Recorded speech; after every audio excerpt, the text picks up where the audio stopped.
Hay una pregunta que Pedro Fernández no ha podido responder en 40 años. No porque no sepa la respuesta, sino porque la respuesta le rompería algo que tardó décadas en reparar. Su padre tiene 80 y tantos años. Subió un video a TikTok llorando, suplicando perdón, diciéndole que lo ama. Pedro no contestó. La gente lo llama resentido. Lo llaman rencoroso. Dicen que debería perdonar antes de que su padre muera. Pero esa gente no sabe lo que ese hombre le hizo. Hoy vas a saberlo tú. Vas a escuchar de boca del propio Pedro cuánto dinero ganó de niño. La respuesta te va a revolver el estómago. Vas a ver el video exacto donde su padre llora pidiéndole perdón. Y vas a entender por qué Pedro lo dejó llorando. Vas a saber las 3 veces que su esposa lo echó de su propia casa. ¿Y por qué eso fue lo que salvó el matrimonio? Y vas a escuchar la acusación que Pedro hizo contra su yerno. Tan grave que destruyó una familia entera. Tan grave que nadie ha querido probar ni desmentir. Pero primero necesitas entender de dónde viene todo. Porque nada de lo que pasó se puede entender sin conocer la mesa de los Cuevas. 6 hijos. Un padre que a veces trabajaba en talleres mecánicos, a veces de ayudante de albañil, a veces no trabajaba en nada. Una madre estirando centavos, rezando para que alcanzara hasta fin de mes. Una casa en Guadalajara donde los zapatos se heredaban de hermano a hermano hasta que ya no servían para nadie. Imagina esa mesa. 6 niños mirando un plato que no alcanza para todos. Calculando quién comió más ayer para ver quién come menos hoy. La pobreza tiene un olor, una textura que se te queda pegada en la piel aunque salgas de ella. Pedro conoció ese olor desde que nació. Y entonces, todo cambió de golpe. De una manera que nunca debió haber pasado. José Martín Cuevas tenía 6 años cuando cantó por primera vez en un palenque de gallos. 6 años. Detente un momento en ese número. 6 años es la edad en que un niño debería estar aprendiendo a leer, jugando con carritos, viendo caricaturas. No cantando para borrachos a las 11 de la noche en un lugar que olía a sangre de gallos, a tequila derramado, a humo de cigarro. No era lugar para un niño. Pero ahí estaba. Con un traje de charro prestado que le quedaba grande. Con ojos enormes de asustado. Pero sin mostrarlo, porque ya había aprendido que mostrar miedo no servía de nada. Y en ese palenque de mala muerte estaba sentado en el público un hombre que nadie esperaba. Vicente Fernández. El charro de Huentitán. El hombre más duro de la música mexicana. El que había visto de todo en décadas de carrera. El niño abrió la boca. Y lo que salió silenció el palenque entero. Una voz que no correspondía a ese cuerpo pequeño. Una voz de adulto atrapada en un niño de 6 años. Vicente lloró. Años después lo contó, lo oí y me quedé con la boca abierta. Era un niño de este tamaño, chaparrillo. Y cantaba así. Ese encuentro cambió todo. Al día siguiente, Vicente le consiguió contrato con CBS. Le puso nombre artístico, Pedro, por Pedro Infante. Fernández, por él mismo. Se convirtió en su padrino. 2 años después, La Mochila Azul vendió 200,000 copias. A los 9 años, Pedro Fernández era el niño más famoso de México. Su cara en todas las revistas, su voz en todas las radios. La familia Cuevas finalmente comía 3 veces al día. Todo parecía un cuento de hadas. Pero los cuentos de hadas no tienen padres que mandan a sus hijos solos a otros continentes. Los cuentos de hadas no tienen niños llorando en hoteles mientras el mundo aplaude. Los cuentos de hadas no tienen padres que se quedan con todo el dinero sin dar explicaciones. Y aquí empieza lo que nadie cuenta. 1977, la disquera mandó a Pedro a España. Gira de promoción. 15 días. Solo. Sin su mamá. Sin su papá. Con una manager que apenas conocía, una mujer llamada La Chucha Rodríguez, contratada para cuidarlo. Una extraña encargada de un niño de 8 años en otro continente. 8 años. En serio, detente y piénsalo. Un niño de 8 años cruzando el Atlántico en un avión, solo, hacia un país donde no conoce a nadie, donde no tiene familia, donde todo es diferente, donde solo tiene una voz que todos quieren escuchar y un cuerpo pequeño que nadie quiere proteger. Me costaría mucho trabajo pensar que yo puedo soltar a un hijo de 8 o 9 años solo, dijo Pedro décadas después. Y sin embargo, eso fue exactamente lo que sucedió. Las noches eran terribles, confesó. Me acostaba en esa cama enorme, en un cuarto que olía a limpio pero también a vacío, y lloraba hasta quedarme dormido. Todas las noches. 15 días completos. Un niño abrazando una almohada porque no tenía a nadie más que abrazar. Mirando el techo de un hotel en Madrid. Preguntándose si sus papás lo querían de verdad. De día, 3.000 españoles aplaudiendo de pie. Flores en el escenario. Niñas gritando su nombre. De noche, lágrimas. Soledad. El miedo de no saber si alguien vendría a buscarlo si algo salía mal. ¿Y sus padres? En Guadalajara. Cuidando a los otros hijos. Esa fue la excusa. Pero piensa en la lógica, si los otros hijos eran la prioridad cuando se trataba de compañía y de cariño, ¿quién era la prioridad cuando se trataba del dinero? Porque todo el dinero que Pedro ganaba no llegaba a sus manos. Llegaba directo al bolsillo de José Luis Cuevas. El padre que se quedó cómodamente en Guadalajara. Suscríbete al canal antes de que te cuente lo que Pedro dijo cuando le preguntaron cuánto ganó de niño. Activa la campana porque lo que falta todavía duele más. Sigamos. Patti Chapoy le preguntó a Pedro cuánto ganó de niño. Esperaba una cifra. Un número. Lo que recibió fue peor. Empecé a ganar dinero, dinero que yo no administraba ni veía siquiera. Si me preguntas cuánto gané, no lo sé. No lo sé. Grábate eso. 200.000 discos vendidos. Películas taquilleras. Giras por España, Sudamérica, Centroamérica. Años de trabajo sin descanso. Y no sabe cuánto ganó. Mi papá recibía el dinero. Yo no veía nada. Patti le preguntó directo, ¿sentiste que tu padre te veía como la gallina de los huevos de oro? Pedro no dudó. Yo creo que sí. Después se convirtió claramente en eso. No usó la palabra. No pudo. Pero todos la escuchamos. Un niño trabajando jornadas de adulto sin descanso, sin protección, sin acceso a su propio dinero. Manteniendo a una familia de 8 personas. Mientras lloraba solo en hoteles de países que ni podía ubicar en un mapa. En Estados Unidos existe la ley Coogan.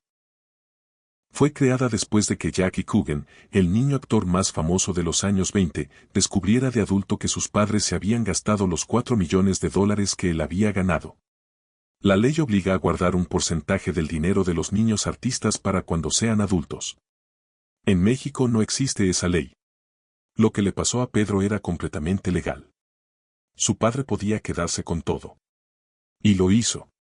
Hay un dato que nadie menciona en las biografías. Entre 1977 y 1984, Pedro no fue a la escuela de forma regular ni un solo año. Tuvo tutores en camerinos y hoteles. Pero nunca tuvo compañeros. Nunca tuvo recreo. Nunca caminó a la escuela con amigos. Nunca jugó fútbol en el patio. Nunca fue niño. Hay una entrevista de 1982.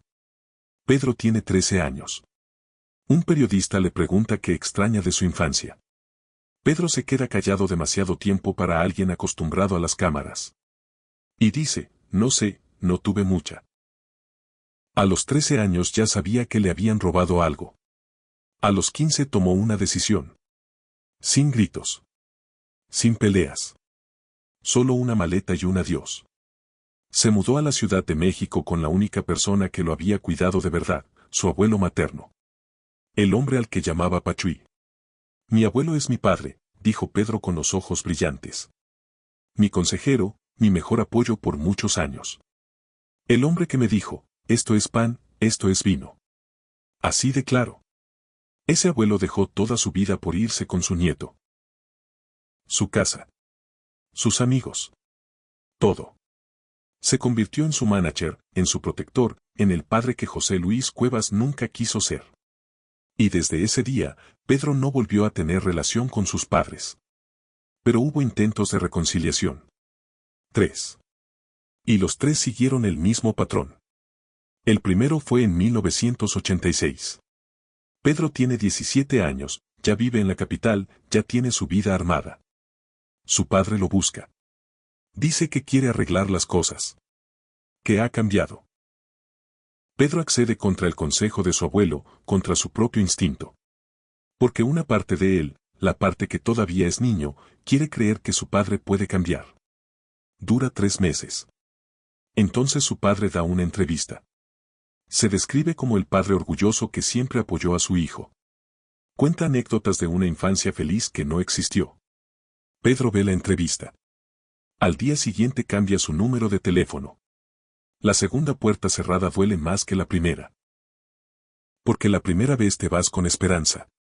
La segunda, ya sabes que la esperanza era mentira. El segundo intento fue en 1992. La madre llama. Dice que José Luis está enfermo. Que quizás no le queda mucho tiempo. Pedro va a Guadalajara. Primera vez en 7 años. Su padre no estaba enfermo. Era mentira para hacerlo ir. Al final de la cena, José Luis saca unos papeles. Proyectos de negocio. Inversiones que necesitan el nombre de Pedro. Quería dinero. Otra vez. Pedro se levanta. Se va sin decir nada. No vuelve en 20 años. El tercer intento fue en 2003. Las hijas de Pedro empezaron a preguntar por sus abuelos paternos. Rebeca decide que las niñas tienen derecho a conocerlos. Los abuelos van a Monterrey. 3 días. El primer día va bien. Fotos. Sonrisas. Las niñas felices de tener abuelos como todo el mundo. El segundo día, José Luis habla de negocios. Tengo una idea para un disco de duetos. Tú y yo. Padre e hijo. Pedro dice que no. José Luis insiste. Pedro dice que no va a pasar. José Luis explota. Después de todo lo que hice por ti. Te di tu carrera. Te hice famoso. ¿Y así me pagas? Rebeca interviene, creo que es mejor que se vayan. Los abuelos se van esa noche. 3 intentos. 3 veces el mismo patrón. Nunca una disculpa real. Solo más pedidos. Y aquí está lo que la gente no entiende, el perdón no es obligatorio. La sociedad dice que hay que perdonar. Que la familia es la familia. Que los padres merecen una segunda oportunidad. Pero nadie te dice qué hacer cuando la segunda oportunidad se convierte en tercera, y la tercera en cuarta, y cada vez que abres la puerta te vuelven a lastimar. Pedro cerró la puerta. Y tiene todo el derecho. 35 años de silencio. Hasta abril de 2024. TikTok. Cuenta @Pepe Cuevas Oficial. José Luis Cuevas. 80 y tantos años. Canoso. Arrugado. Llorando frente a la cámara de su celular. Hijo, me siento muy mal de haber oído esto. Me doy cuenta de que te sentiste muy abandonado. Las lágrimas le corren por la cara. No las limpia. No intenta esconderlas. Son errores que cometemos. Este fue uno de los míos. La voz se le quiebra. Te sentiste muy abandonado y eso lo llevo siempre en mi corazón y me arrepiento. El llanto se intensifica. Espero que estas palabras te muevan, que me des la oportunidad de hablar. Porque me duele, me ha dolido y me seguirá doliendo. Perdóname. Te quiero mucho. Te amo, hijo. Un padre de 80 años llorando en TikTok. Piensa en eso. Un hombre que no creció con redes sociales, que probablemente no sabe bien cómo funciona TikTok, grabando un video llorando ante millones de desconocidos. ¿Por qué haría algo así? Porque es la única manera que tiene de llegar a su hijo. Porque todas las puertas privadas están cerradas con llave y candado. El video se hizo viral en horas. México entero opinando. ¿La respuesta de Pedro? El pasado es pasado. Mi hoy es lo más importante. No hay nada que decir, no hay nada que hablar. Frío. Cortante. Definitivo. No hubo reconciliación. No hubo llamada. No hubo nada. Y antes de que juzgues a Pedro, recuerda quién es ese señor que llora. Es el mismo hombre que tomó todo el dinero que un niño de 8 años ganó con su trabajo. El mismo que lo mandó solo a España mientras él se quedaba cómodo en Guadalajara. El mismo que nunca le rindió cuentas de nada. El mismo que lo buscó 3 veces solo para pedirle dinero o usarlo. El arrepentimiento a los 80 años no borra 40 de silencio. Las lágrimas en TikTok no reparan una infancia robada. Pedir perdón públicamente no es lo mismo que haberlo pedido en privado cuando importaba. Algunas puertas se cierran para siempre. Y nadie tiene derecho a obligarte a abrirlas. Ahora la historia cambia de tono. Porque no todo fue dolor. Hubo algo que Pedro construyó con sus propias manos. A los 17 años conoció a Rebeca Garza en una feria de Reynosa. La vio en la corte de la reina de la feria. La vi y dije, esta es mi reina, recordó Pedro. No era una frase para las cámaras. Era lo que sintió. Se casaron al año siguiente. Él con 18. Ella también. Todos decían que estaban locos. Que eran muy jóvenes. Que no iba a durar. 37 años después siguen casados. Pero Rebeca no lo tuvo fácil. Nadie que se case con una estrella lo tiene. Las giras que duran meses. Las fans que se avientan encima de tu marido. Las actrices hermosas con las que graba escenas de amor. Los rumores constantes. Tú en casa sola con los hijos, esperando llamadas que a veces no llegan. Rebeca aguantó 37 años de eso. Pero no aguantó en silencio. Cuando sentía que Pedro se perdía en la fama, actuaba.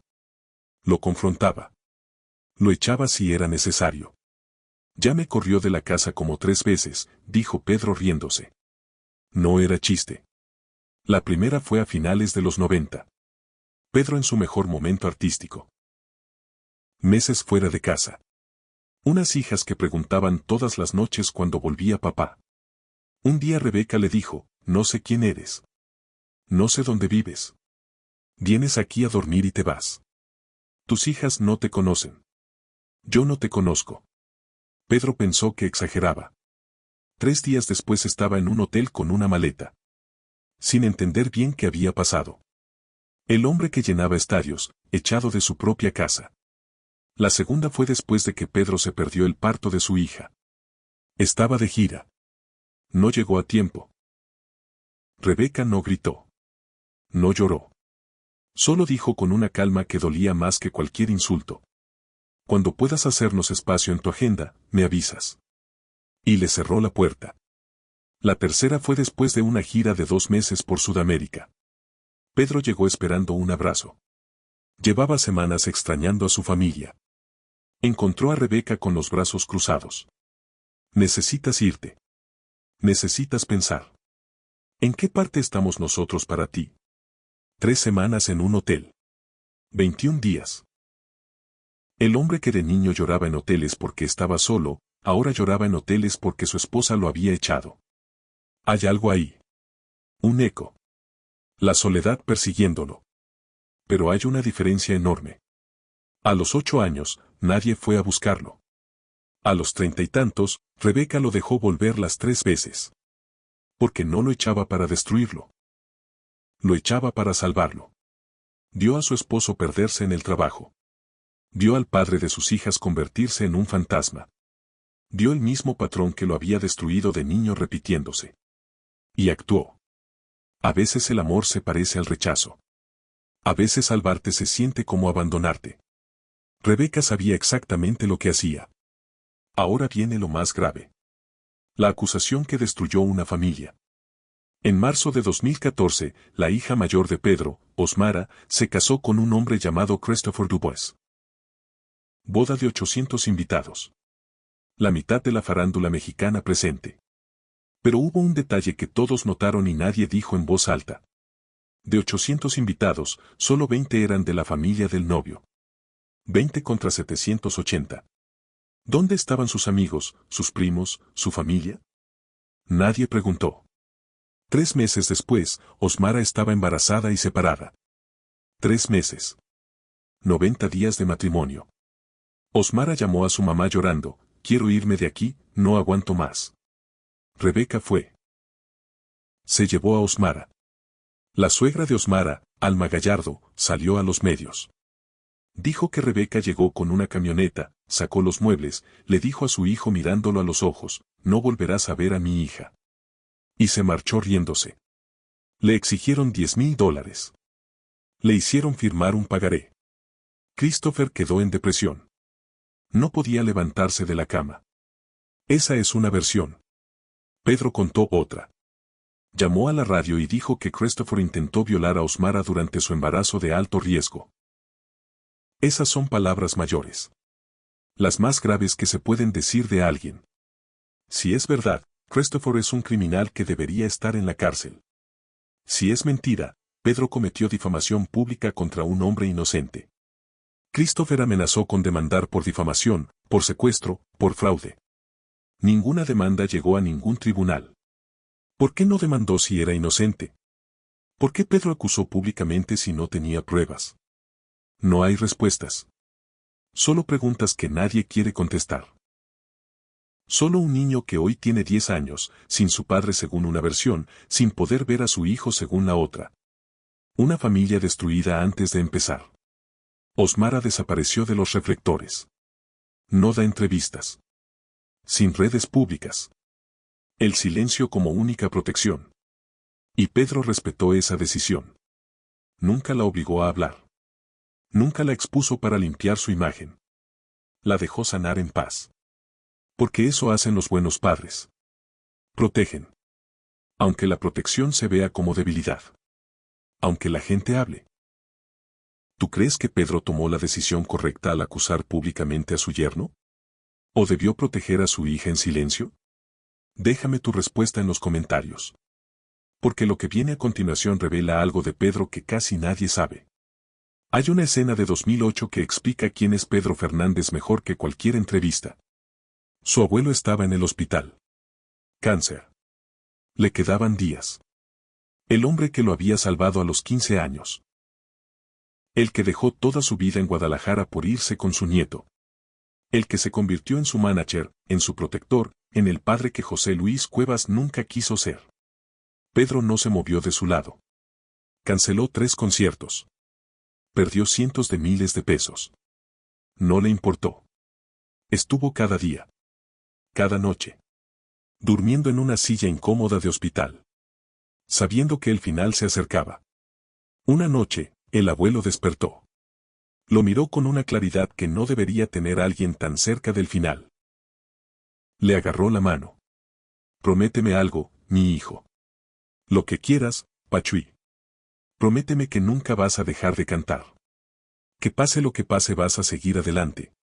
Que eres ave fénix y que siempre vas a renacer. Pedro no pudo hablar. Tenía un nudo en la garganta del tamaño de todos los años que había pasado con ese hombre. Solo asintió con la cabeza. Con el alma. 3 días después, el abuelo murió. Y Pedro cantó en el funeral. La gente pensó que era raro. Que quien canta en el funeral de su propio abuelo. Pero Pedro no cantaba para la gente. Cantaba para él. Cumpliendo la promesa. Prométeme que nunca vas a dejar de cantar. 10 años después lanzó su gira más grande. La llamó Ave Fénix. No fue coincidencia. Fue una manera de decirle a su abuelo, donde quiera que estuviera, que seguía adelante. Cada vez que sube a un escenario con ese nombre atrás, está cumpliendo la promesa. La gente ve un nombre de gira. Pedro habla con su abuelo. Ahora viene algo que incomoda.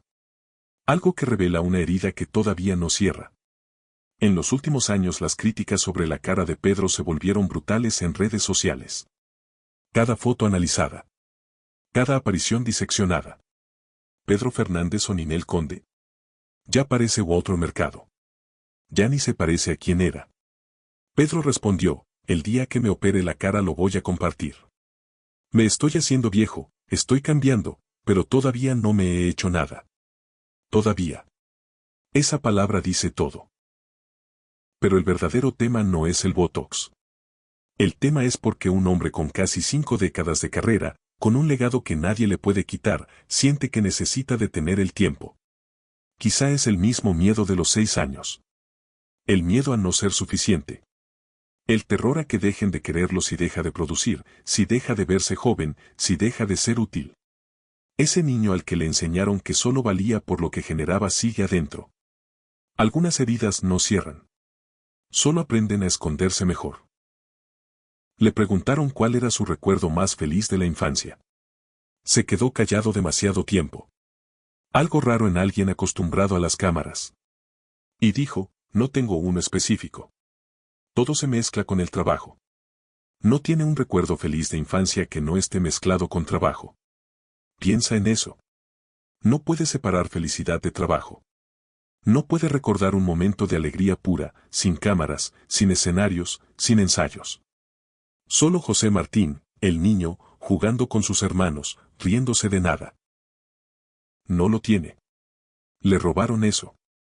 Y no hay dinero en el mundo que lo devuelva. No hay premios que lo reemplacen. No hay fama que llene ese vacío. 2020, la pandemia. Por primera vez en 43 años, Pedro no tenía trabajo. No había giras. No había conciertos. No había aplausos. Solo una casa. Una esposa. Y demasiado silencio. Sin el escenario, sin el trabajo constante, no sabía quién era. Por primera vez en su vida adulta no era la estrella, no era Pedro Fernández. Era solo José Martín. Y José Martín no sabía existir sin trabajar. Rebeca lo vio perdido. Caminando por la casa sin rumbo. Despertando a las 4 de la mañana sin poder dormir porque el silencio era demasiado. 6 meses enfrentando demonios que había mantenido a raya con trabajo durante 4 décadas. 6 meses mirándose al espejo preguntándose quién era sin el show. En algún momento de ese año, Pedro fue a terapia. No lo ha confirmado públicamente, pero algo cambió. Empezó a usar palabras que no usaba antes. Procesar, sanar, trabajo interior, heridas de la infancia. Palabras de terapia. Y cuando habló con Patti Chapoy en 2024, sonaba diferente. Sonaba como alguien que ya había contado esa historia muchas veces en privado, con alguien que lo escuchaba sin juzgar. Le preguntaron si se arrepentía de algo. Me arrepiento de no haber abrazado más a mis hijas cuando eran chicas. De haber estado tan ocupado probando que valía algo que no vi que ya valía todo para ellas. Hizo una pausa. Pero no me arrepiento de seguir cantando. Porque si no hubiera cantado no las tendría. Y si no las tuviera, no sería nadie. No sería nadie. Sin la música siente que no es nadie. Con la música es Pedro Fernández. Y Pedro Fernández tiene familia, tiene amor, tiene razón para levantarse cada mañana. José Martín no tiene nada. Por eso sigue cantando. Por eso nunca para. No es adicción al trabajo. Es miedo a volver a ser José Martín, el niño que solo valía por lo que producía. Pero ese miedo también lo salvó. Lo hizo trabajar más duro que nadie. Lo hizo construir una carrera de 5 décadas. Lo hizo ser mejor padre de lo que su padre fue con él. El trauma no siempre destruye. A veces, si tienes suerte, si encuentras a las personas correctas, el trauma se convierte en combustible. En diciembre de 2024 cumplió 55 años. Sus hijas le organizaron una fiesta pequeña, familiar, sin prensa, sin cámaras. Solo ellos. La familia que construyó. Rebeca. Osmara. Karina. Gema. Los nietos. Sopló las velas. Le preguntaron qué había pedido. Que esto nunca cambie. Esto. No el dinero. El dinero va y viene. No la fama. La fama solo trae problemas. No los estadios. Los estadios se vacían cuando te bajas del escenario. Esto. La gente sentada alrededor de la mesa. La gente que lo quiere aunque no cante. La gente que se va a quedar aunque se le acabe la voz. Hay algo que Pedro Fernández logró que muy pocos en su situación logran. Su nieto va a 4º de primaria. Le gusta el fútbol. Quiere ser veterinario cuando sea grande. No canta. Nadie lo obliga a cantar. Nadie lo lleva a palenques a las 11 de la noche rodeado de borrachos. Nadie lo manda solo a otros países para que trabaje. Nadie se queda con su dinero. Ese niño tiene lo que Pedro nunca tuvo. Una infancia. Para la mayoría eso es lo normal. Para Pedro es un milagro. Un regalo que nunca recibió pero que puede dar. Ese es el verdadero legado de Pedro Fernández. No los discos de oro. No los Grammy Latino. No las décadas de aplausos. Un nieto que puede ser niño. Una hija que puede elegir el silencio sin que nadie la obligue. Una familia que lo ama por quien es, no por lo que produce. Eso es lo que construyó. Eso es lo que sus padres nunca le dieron. Eso es lo que nadie le puede quitar. El niño de 8 años que lloraba solo en Madrid tiene 55 años. Tiene canas que esconde bajo tinte. Tiene arrugas que la gente critica. Tiene una voz que algún día, inevitablemente, se va a apagar. El tiempo no perdona a nadie. Pero tiene algo que ese niño de 8 años no tenía. Tiene gente que lo espera cuando vuelve de la gira. Gente que prepara su comida favorita sabiendo que llega cansado. Brazos que lo abrazan sin pedirle nada a cambio. Sin esperar un cheque. Sin querer acceso. Sin usar su nombre. Tiene una casa que es suya. No un hotel donde llora solo en un país extranjero preguntándose si alguien lo quiere. Tiene paz. O algo parecido a la paz. Y tendrá que ser suficiente. José Luis Cuevas sigue en TikTok. Sigue subiendo videos. Sigue mencionando a su hijo famoso en los comentarios. Pedro sigue sin contestar. 40 años de silencio. Y contando. Rebeca sigue a su lado. 37 años. Con todo y las 3 veces que lo echó. Siguen eligiéndose. Y el nieto sigue creciendo. Libre. Sin saber lo que costó que él pudiera ser libre. Eso es lo que Pedro Fernández pidió a los 55 años. Que esto nunca cambie. Porque esto es lo único que nunca tuvo de niño. Y ahora lo tiene. Y eso, al final, es lo único que importa. Si esta historia te movió algo, no te la quedes solo para ti. Compártela con alguien que la necesite escuchar hoy. Con alguien que también sepa lo que es crecer demasiado rápido. Con alguien que entienda ese silencio. Y suscríbete al canal. La próxima semana viene la historia de los otros niños estrella de México. Los que brillaron y se apagaron demasiado rápido. Los que sobrevivieron y los que no pudieron. Hay uno en particular que hace que la historia de Pedro parezca un cuento de hadas. Un niño que tuvo todo y lo perdió todo. Y la razón por la que se apagó te va a destrozar. Nos vemos ahí.